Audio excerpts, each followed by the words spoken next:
Bora lá, galera, tudo bem? Hoje eu vou falar com vocês aqui a respeito de um tema bem interessante na neurologia, que é a esclerose múltipla. Então hoje eu vou discorrer aqui um pouco com vocês a respeito de o que é esta doença, como é que ela se dá, em que grupo etário ela acontece e tirar umas dúvidas sobre mitos, sobre que perfil a doença acontece e trazer mais um pouco de conhecimento para vocês. Eu me chamo Patrick Sampaio, eu sou médico neurologista e hoje eu estou aqui com vocês no Fala Neuro.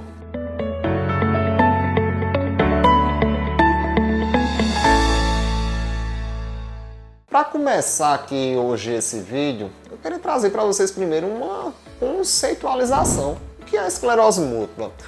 A esclerose múltipla, a gente nunca se refere a esta doença, é uma condição médica, uma condição clínica que é causada por um processo autoimune, ou seja, o meu organismo cria anticorpos que vão atacar uma estrutura do cérebro lá que a gente chamamos a bainha de mielina. Então, é uma doença que ataca a bainha de mielina dos neurônios que estão aonde? No sistema nervoso central. Então, o que é o sistema nervoso central? A gente vai ter aqui uma representação que é desde a medula, o tronco encefálico e o encéfalo. Então, por que esclerose, né? Esse achado era o que foi descrito antigamente como uma área do cérebro que sofre uma lesão e ela fica com um aspecto meio atrófico, né? Um aspecto esclerosado. Múltipla por quê? Porque vários pontos desses pacientes que tinham ido ao óbito, foi observado, feito uma necrópsia, que vários pontos do sistema nervoso havia essas bandas, esses locais ali que a gente chama de locais que eram esclerosados, né? Isso quando eu digo a lesão lá do sistema nervoso. Então, a partir daí foi feito grandes estudos, foram estudando, entendendo o comportamento dessa doença. Então, a esclerose múltipla hoje é uma doença que acomete jovens, principalmente mulheres. A gente vê que quando tratamos ali o perfil do sexo feminino, tem essa questão do fator hormonal, que poderia ser um fator de risco, né, quando a gente vai entender um pouco sobre essa população. E também a esclerose múltipla é uma doença que comumente acontece mais em regiões frias, que a gente chama fora dos trópicos. Mas como assim, Patrick?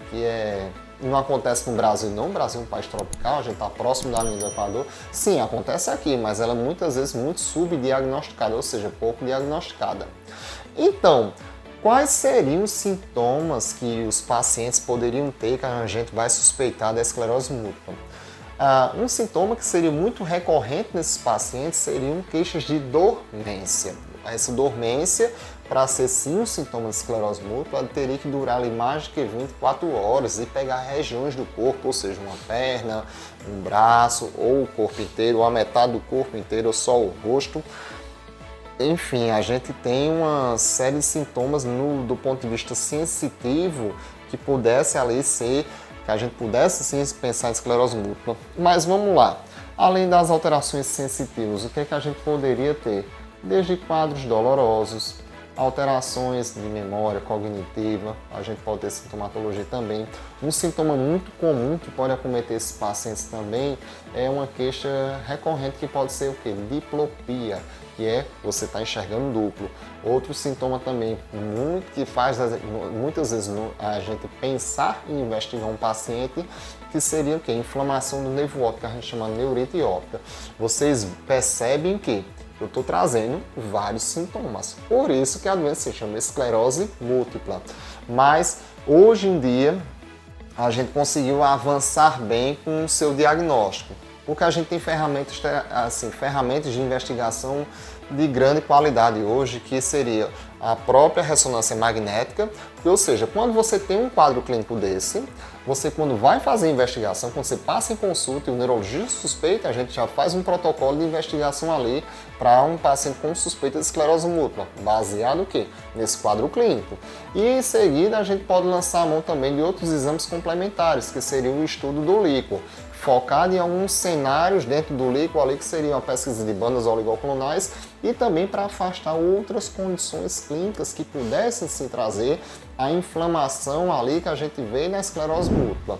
Então você percebe que esses dois exames eles podem trazer a informação que está presente nos critérios que nós temos lá, que são os critérios de McDonald, que foram revisados, ou seja, disseminação no tempo, ou seja, em vários assim, o tempo, né, a cronologia, e no espaço. Quando eu digo espaço, seria o acometimento medular, você ter doença no tronco encefálico e doença no telencéfalo.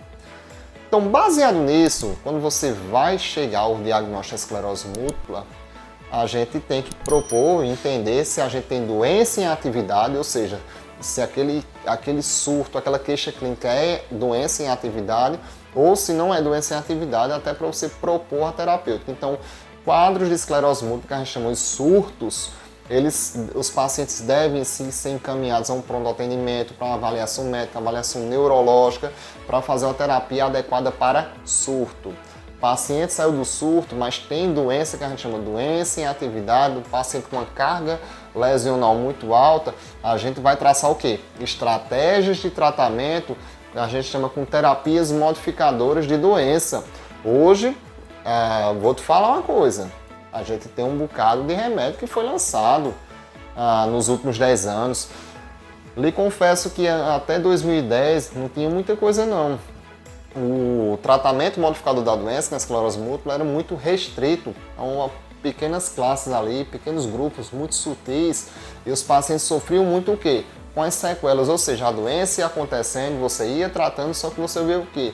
Que não tinha uma eficácia tão clara, e muitos pacientes não tinham uma evolução muito favorável. O que? Eles iam acumulando sequelas, acumulando lesão neurológica.